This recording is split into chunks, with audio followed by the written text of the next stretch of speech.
ఈ 100 రోజు పరిపాలన డిసెంబర్ 7 నాడు మొదలైన పరిపాలన మార్చి 17కు 100 రోజులు పూర్తి చేసుకుంటున్న సందర్భంలో ఈ 100 రోజుల పరిపాలన ప్రజలు మా పట్ల చూపించిన సానుభూతి, మేము గత ప్రభుత్వం సృష్టించిన సమస్యల్ని పరిష్కరించే విధానంలో విఘ్నులు కానీ, తెలంగాణలో ఉన్న కవులు కళాకారుల నుంచి మొదలు పెడితే ప్రతి ఒక్కరూ మాతో పంచుకుంటున్న విషయాలను దృష్టిలో పెట్టుకొని నాకు సంపూర్ణమైన సంతృప్తి కలిగించింది 100 రోజుల పరిపాలన. కానీ 100 రోజుల పరిపాలనతో సమస్యలన్నీ పరిష్కారమైనవని మేము భావించడం లేదు. ఇంకా బాధ్యతతో ఇచ్చిన 6 గ్యారంటీలలో మిగిలిన హామీలను కూడా అమలు చేస్తూ రాష్ట్రంలో ఉన్న ఎన్నో అపరిష్కృతమైన సమస్యల్ని పరిష్కరించుకుంటూ ముందుకు వెళ్తూ అధికారం చేపట్టిన 48 గంటల్లోనే ఆర్టీసీ బస్సుల్లో ఆడబిడ్డలకు ఉచిత ప్రయాణము కల్పించి ఈ రోజుకు దాదాపుగా 26 కోట్ల మహిళలు ఉచితంగా బస్సు ప్రయాణాన్ని వినియోగించుకున్నారు. రాజీవ్ ఆరోగ్యశ్రీ ద్వారా 10 లక్షల రూపాయలు ఉచిత వైద్యానికి కాంగ్రెస్ పార్టీ ఏర్పాటు చేసింది. ఇదే కాకుండా మహిళలకు ఇచ్చిన మాట ప్రకారం 500 రూపాయలకు సిలిండరు అమలు చేసినాం. ఈ రోజు వరకు దాదాపుగా 8 లక్షల మంది మహిళలు ఇప్పటికే 500 రూపాయలకు సిలిండర్ కొనుగోలు చేయడం జరిగింది. వాళ్లకు నగదు బదిలీ చేయడం జరిగింది. అదేవిధంగా 200 యూనిట్ల వరకు ప్రతి ఇంటికి ఉచితంగా ఇచ్చే విద్యుత్తు జీరో బిల్లులు ఇప్పటికి దాదాపుగా 37 లక్షల మందికి ఉచిత బిల్లులు జీరో బిల్లులు చేరవేయడం జరిగింది. మిగతావి కూడా 7 జిల్లాలలో మహబూబ్ నగర్ లోకల్ బాడీ సంస్థలో ఎన్నికలు రావడంతో ఎన్నికల కోడ్తోని ఎన్నికల అధికారులు జీరో బిల్లులు అక్కడ ప్రజలకు ఇవ్వడానికి నిబంధనలు అడ్డు రావడంతో వాళ్ళకి అది అందుబాటులోకి రాలేదు. మొన్నటికి మొన్న ఖమ్మంలో ఇందిరమ్మ ఇండ్లు 4.5 లక్షల ఇండ్లు ప్రతి నియోజకవర్గంలో 3,500లతో ఇవ్వడమే కాకుండా 22,500 కోట్ల రూపాయలతోని ఇందిరమ్మ ఇండ్ల నిర్మాణ కార్యక్రమాన్ని కూడా లాంఛనంగా ప్రారంభించుకున్నాము. ఇదే కాకుండా 3 నెలల్లో 30,000 ఉద్యోగాలు పారామెడికల్ సిబ్బంది కావచ్చు, పోలీసు సిబ్బంది కావచ్చు, ఎక్సైజ్ సిబ్బంది కావచ్చు, ఫైర్ స్టేషన్కి సంబంధించిన వాళ్ళు కావచ్చు, గురుకుల టీచర్లు కావచ్చు, సింగరేణి ఉద్యోగులు కావచ్చు, రకరకాల శాఖలలో 30,000 ఉద్యోగాలు 3 నెలల్లోనే చేపట్టి ఒక చరిత్రను సృష్టించింది మా ప్రభుత్వము. తెలంగాణ పబ్లిక్ సర్వీస్ కమిషన్ను లోపభూయిష్టంగా తయారు చేసి అవినీతికి ఒక అడ్డాగా మారుస్తే ప్రక్షాళన చేసి పబ్లిక్ సర్వీస్ కమిషన్ నూతన కమిషన్ నియమించడమే కాకుండా గ్రూప్ 1 ఇతర ఉద్యోగ నోటిఫికేషన్లు కూడా ప్రకటించి నిరుద్యోగ యువకులకు ఒక విశ్వాసాన్ని నమ్మకాన్ని కలిగించే ప్రయత్నం చేసినాము. పన్ను ఎగవేతదారుల మీద కూడా కఠినంగా వ్యవహరిస్తూ ప్రభుత్వానికి రావాల్సిన రాబడులు ఆదాయాన్ని స్థిరీకరించుకుంటూ ప్రభుత్వ ఉద్యోగులకు జీతాలు ఇవ్వలేని పరిస్థితి, పెన్షనర్స్కి ఎప్పుడు పెన్షన్ వస్తుందో తెలియని పరిస్థితి నుంచి ప్రతి నెల 1వ తారీఖు నాడు ప్రభుత్వ ఉద్యోగుల ఖాతాలలో జీతాలు వేసి పెన్షన్దారులకు కూడా వాళ్ళ పెన్షన్ సరైన సమయంలో 1వ తారీఖు నాడే వచ్చే విధంగా మా ప్రభుత్వం చర్యలు చేపట్టింది. మీరందరూ కళ్ళారా చూస్తున్నారు. ఇట్లా చాలా విషయాలలో పారదర్శకంగా ప్రజల దగ్గరికి వెళ్ళి ఒకప్పుడు నిషేధిత ప్రాంతంగా ఉండేది ఆనాటి ప్రగతి భవన్, ఈనాటి ప్రజాభవన్. ఈరోజు వేలాది మంది ప్రజలు ఎప్పుడైనా స్వేచ్ఛగా అక్కడికి వచ్చి తమ సమస్యలు చెప్పుకుంటే వినడానికి ప్రభుత్వం ఉన్నది, పరిష్కరించడానికి ప్రయత్నం చేస్తుందనే విశ్వాసం తెలంగాణ ప్రజలకు కల్పించడం జరిగింది. అది నిరంతర ప్రక్రియ.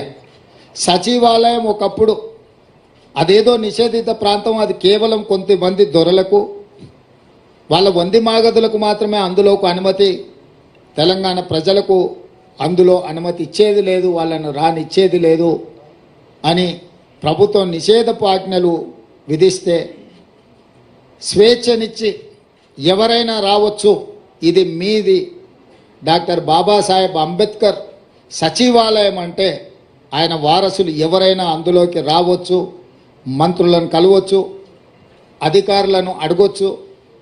మీరు స్వేచ్ఛగా, ఇది మీ ప్రభుత్వం, మీ ప్రభుత్వంలో ఉన్న ప్రజాప్రతినిధులు, ముఖ్యమంత్రి నుంచి మంత్రుల వరకు అధికారులు పాలకులు కాదు, సేవకులు.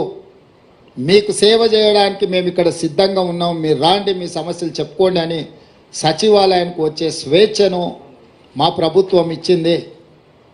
ఒకనాడు ఉద్యమాల ద్వారా తెలంగాణను సాధించినమన్న బీఆర్ఎస్ పార్టీ అధికారంలోకి వచ్చినంబడే ధర్నా చౌకును మూత వేసి ఈ తెలంగాణ ప్రజలకు స్వేచ్ఛ లేదు, మిమ్మల్ని నిషేధిస్తాం, నియంత్రిస్తాం, నిర్బంధిస్తాం, మీరు మా చెప్పు చేతల్లో కట్టు బానిసలుగా ఉండాలి అని శాసించి పాలించాలి అని అనుకుంటే, మేము వచ్చిన తర్వాత అదే ధర్నా చౌకును తెరిచి స్వేచ్ఛగా బీఆర్ఎస్ నాయకులు ధర్నా చేసుకోవడానికి కూడా అనుమతి ఇచ్చి, గతంలో వాళ్ళు చేసిన పాపాలను దీక్షల ద్వారా కొంతైనా కడుక్కుంటారు, ప్రజాస్వామ్యంలో ప్రతిపక్షాలు ప్రజా సమస్యల్ని ప్రస్తావించాలి, వాటిని మా ప్రభుత్వం పరిష్కరించాలన్న స్ఫూర్తితోని టీఆర్ఎస్ నాయకులను కూడా స్వేచ్ఛగా ధర్నా చౌక్లో ధర్నాలు చేసుకోవడానికి తెలంగాణ ప్రజలకు స్వేచ్ఛ ఇచ్చినాం.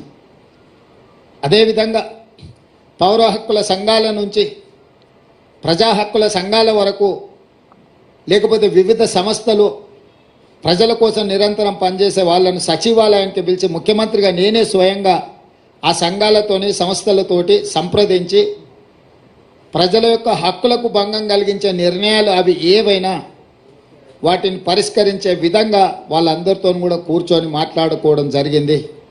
ఇంకొక పక్కన క్రిస్టియన్ మత సంఘాలకు, ముస్లిం మత సంఘాలకు, హిందువులకు సంబంధించిన సంఘాలను స్వేచ్ఛగా వాళ్ళ యొక్క నమ్మకం, విశ్వాసమైన వాళ్ళ మతాలకు సంబంధించిన అంశాలను, అందులో పేరుకుపోయిన సమస్యలను పరిష్కరించడానికి వాళ్ళతోనే సచివాలయంలో ముఖ్యమంత్రిగా మా మంత్రులు, మా సహచరులతో వాళ్ళతో కూర్చొని మాట్లాడి ఈరోజు వాళ్ళని అందరినీ కూడా, ఇది ప్రభుత్వం అందరిది, ఆనాడు మార్పు కావాలి, కాంగ్రెస్ రావాలి అన్న ఆలోచనతోటి ఏదైతే ప్రజల దగ్గరికి వెళ్ళినామో, మార్పు మొదలైంది, మార్పు వేగంగా ప్రయాణిస్తుంది, మార్పు మారుమూల తండాలలో, గూడాలలో, పల్లెల్లోకి చేరుతుంది, చేరింది అన్న విశ్వాసాన్ని ప్రజలకు కల్పించే విధంగా మా ప్రభుత్వం పనిచేస్తుంది. పాత్రికేయ మిత్రులకు సంబంధించిన సమస్యల్ని కూడా వాళ్ళ సంఘాలను కూడా పిలిచి వాళ్ళతో కూడా మాట్లాడడం జరిగింది. అందుకోసమే వాళ్ళకు సంబంధించిన చాలా కాలంగా అపరిష్కృతంగా ఉన్న సమస్యల్ని పరిష్కరించడానికి కూడా ఒక కార్యాచరణను తీసుకోవడం జరిగింది.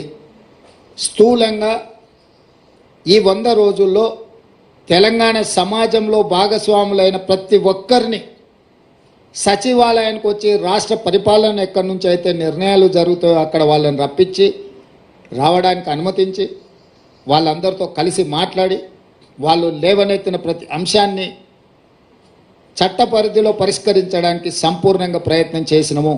ఇదే కాదు, రాష్ట్ర కేంద్ర ప్రభుత్వాల మధ్యలో ఉండాల్సిన సత్సంబంధాలను పునరుద్ధరించి దీర్ఘకాలికంగా స్కైవేస్ కావచ్చు, ఫ్లైఓవర్లు కావచ్చు, రోడ్లకు సంబంధించి కేంద్రం ఇవ్వాల్సిన అనుమతులకు సంబంధించి ఢిల్లీలో ఉండే ఆంధ్రప్రదేశ్ భవన్, తెలంగాణ భవన్ ఆస్తుల పంపకాలకు సంబంధించి వీటన్నిటిని కూడా ఒకటొకటిగా పరిష్కరించుకుంటూ ప్రధానమంత్రిని, కేంద్ర హోంమంత్రిని, సాగునీటి పారుదల శాఖ మంత్రిని, అర్బన్ డెవలప్మెంట్ మినిస్టర్తో సహా శాఖలకు సంబంధించిన అందరి మంత్రులను కలిసి తెలంగాణకు రావాల్సిన నిధులను, తెలంగాణ రాష్ట్రం యొక్క హక్కులను కేంద్ర ప్రభుత్వంతో కూడా పరిష్కరించడానికి ప్రయత్నం చేసినాం. భేషజాలకు, పంతాలకు, పట్టింపులకు పోయి మనం వాళ్ళతోని పంతాలు పట్టింపులకు పోతే చివరగా తెలంగాణ ప్రజలకే నష్టం జరుగుతుందన్న విషయాన్ని, వాస్తవాన్ని గుర్తించి తెలంగాణ ప్రజలకు నష్టం జరగకూడదు, అవసరమైతే ముఖ్యమంత్రి ఒక మెట్టు దిగైనా వాటిని సాధించుకోవాలనే పట్టుదలతోని ఆ ప్రయత్నం చేసినాం. కేంద్ర ప్రభుత్వం కూడా చాలా విషయాలలో సానుకూలంగా స్పందించింది. ఈరోజు మెట్రో రైలుకు సంబంధించి, పాలమూరు రంగారెడ్డి ఎత్తిపోతల జాతీయ ప్రాజెక్టుకు సంబంధించి, ఇతర రైల్వే ఏర్పాట్ల గురించి కానీ, జాతీయ రహదారుల విషయంలో కానీ కేంద్ర ప్రభుత్వంతో నిరంతరం సంప్రదింపులు చేపడుతున్నాము. ఎందుకంటే ఇవన్నీ కూడా రాష్ట్రానికి రావాల్సిన హక్కులు, ఇది ఎవరి దయాదాక్షిణ్యం కాదు, రెండు ప్రభుత్వాల మధ్యలో సత్సంబంధాలు ఉండాలి అని మా ప్రభుత్వం మొదటి నుంచి భావించింది. అందుకే రాజ్యాంగబద్ధంగా ఎన్నికైన ప్రభుత్వాలతో సరైన సత్సంబంధాలను నెలకొల్పడానికి కృషి చేస్తున్నాం. పక్క రాష్ట్రాలతో కూడా గిల్లి కజ్జాలు పెట్టుకోవడం లేదు. ఆంధ్రప్రదేశ్ రాష్ట్రంతో ఉన్న కూడా అపరిష్కృతంగా ఉన్న విభజన హామీలను కూడా విభజనలో చిక్కుముళ్ళు పడ్డ వాటిని కూడా పరిష్కరించడానికి సంప్రదింపులను కొనసాగిస్తున్నాం. అందులో భాగంగానే ఢిల్లీలో ఉన్న ఆంధ్రప్రదేశ్ భవన్లో మన 42% వాటాల్ని మనము పరిష్కరించుకున్నాం. ఈరోజే మనకు ఆ కేంద్ర ప్రభుత్వం కూడా నోటిఫై చేసింది, మీ దృష్టికి వచ్చి ఉండొచ్చు. అదేవిధంగా తెలంగాణ అంటే టీఎస్ కాదు, టీఆర్ఎస్కు నకలుగా మారుస్తే దాన్ని టీజీగా మార్చినాము. తెలంగాణ రాష్ట్ర గీతంగా జయ జయ హే తెలంగాణను ఆమోదించుకున్నాము. తెలంగాణ యొక్క తల్లి అని అంటే తెలంగాణ ప్రజలకు స్ఫూర్తి నింపే విధంగా ఉండాలి అని చెప్పి కవులను కళాకారులను సంప్రదించాలన్న నిర్ణయం తీసుకున్నాము. తెలంగాణ రాష్ట్ర అధికారిక చిహ్నాన్ని కూడా పోరాటానికి స్ఫూర్తిగా త్యాగాలకు నిలవుగా ఉండాలి అని చెప్పి దీని మీద కూడా మార్పు కోసం ఒక కమిటీని వేయడం ద్వారా ఈ అన్ని కూడా చర్యలు చేపట్టాలని మా ప్రభుత్వం తీసుకున్నది. అంటే ఒక పక్కన భాషాపరంగా, తెలంగాణ సంస్కృతి పరంగా, తెలంగాణ ప్రజల యొక్క మనోభావాలను గౌరవించుకుంటూ అదేవిధంగా పరిపాలనను కూడా నూతన సాంకేతిక విధానంతో ముందుకు వెళ్ళి హైదరాబాద్లో మెట్రో రైలు, మూసీ రివర్ ఫ్రంట్ను, హైదరాబాదు నగరానికి రావాల్సిన తేవాల్సిన తాగునీటి జలాల విషయంలో కూడా ఒక స్పష్టమైన కార్యాచరణతోని, అదేవిధంగా సాగునీటి ప్రాజెక్టులు ఏ ఒక్కటి కూడా తెలంగాణ వచ్చినాక పూర్తి కాలేదు. ఉమ్మడి రాష్ట్రంలో మొదలైన ప్రాజెక్టులు కావచ్చు, తెలంగాణ రాష్ట్రంలో వచ్చినాక కేసీఆర్ పిలిచిన ప్రాజెక్టులు కావచ్చు, ఒక్కటి కూడా పూర్తి కాలేదు. వాటిని పూర్తి చేయడానికి కూడా ఒక మంచి కార్యాచరణను తీసుకొని మేము ముందుకు వెళ్తున్నాము. మా సహచర మంత్రులందరూ కూడా బాధ్యతాయుతంగా రోజుకు 18 గంటలు పనిచేస్తూ ఈ ప్రభుత్వానికి, తెలంగాణ రాష్ట్ర ప్రజలకు మంచి పేరు, తెలంగాణ మోడల్ని ఇదొక వైబ్రెంట్ తెలంగాణ అని నిరూపించే విధంగా ఈరోజు మా సహచర మంత్రులందరూ కష్టపడి పనిచేస్తున్నారు. మనస్ఫూర్తిగా సహచర మంత్రులను కూడా నేను అభినందిస్తున్నా. మా శాసనసభ్యులు కూడా ఎక్కడికక్కడ ప్రజలతో మమేకమై ప్రజల దగ్గరికి వెళ్ళి ఆర్భాటాలు హంగులు లేకుండా, పోలీసు సైరన్లు లేకపోతే ముందల వెనకాల బార్లు తీరిన కార్లు కాకుండా మేము ప్రజలలో మమేకమవుతాం, ప్రజలు ఎన్నుకుంటేనే మేము ఈ స్థాయికి వచ్చినామని మా శాసనసభ్యులు కూడా ఒక బాధ్యతతో వ్యవహరించడం, ఇవన్నీ కూడా మాకు సంతృప్తినిచ్చింది. వీటన్నిటిని దృష్టిలో పెట్టుకొని 100 రోజులు సహకరించిన మీడియా మిత్రులకు, అదేవిధంగా తెలంగాణ సమాజానికి మనస్ఫూర్తిగా వారికి కృతజ్ఞతలు, ధన్యవాదాలు. పిసిసి అధ్యక్షుడిగా, అదేవిధంగా తెలంగాణ రాష్ట్ర ముఖ్యమంత్రిగా వాళ్ళందరికీ కృతజ్ఞతలు తెలియజేస్తున్నా. మీడియా మిత్రులకు కూడా ధన్యవాదాలు. కొంత సంవయనం పాటించి మీరందరూ కూడా తెలంగాణ ప్రజలకు కావలసిన విషయాలను ముందుకు తీసుకొస్తున్నారు. మీరు కూడా భవిష్యత్తులో ఇదే విధంగా సహకరించాలి. తెలంగాణ రాష్ట్రాన్ని అభివృద్ధి పదం వైపు తీసుకువెళ్దాం. 10 సంవత్సరాల్లో జరిగిన నష్టాన్ని, వచ్చిన కష్టాన్ని మనం ఎదుర్కొని నిలబడి దేశం ముందు వైబ్రెంట్ తెలంగాణను మనం నిలబెడదాం. ఈ తెలంగాణకు ఒక మెగా మాస్టర్ ప్లాన్ తయారు చేస్తున్నాం, వైబ్రెంట్ తెలంగాణ 2050. దాంట్లో భాగంగా మీ అందరి సలహాలు సూచనల కోసం ఎన్నికలు ముగిసిన వెంటనే సంప్రదింపుల ప్రక్రియ మొదలుపెట్టి ఒక మంచి ప్రణాళికను 2050 కోసం తెలంగాణ అభివృద్ధిని, తెలంగాణ సంక్షేమాన్ని ముందుకు తీసుకెళ్లడానికి మా ప్రభుత్వం వస్తుంది అని చెప్పి మీకు అందరికీ తెలియజేస్తున్నాను.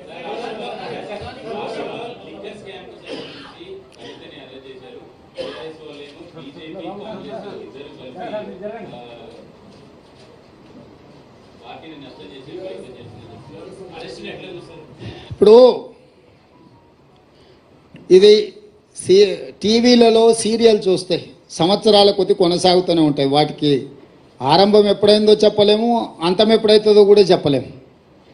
ఈ లిక్కర్ స్కామ్కు సంబంధించి కూడా కేసీఆర్ కుటుంబము, బీజేపీ ప్రభుత్వం నిరంతర ధారావాహికంగా టీవీలలో ఒక సీరియల్ను తలపించే విధంగా నాటకాలకు, డ్రామాలకు తెరలేపినారు.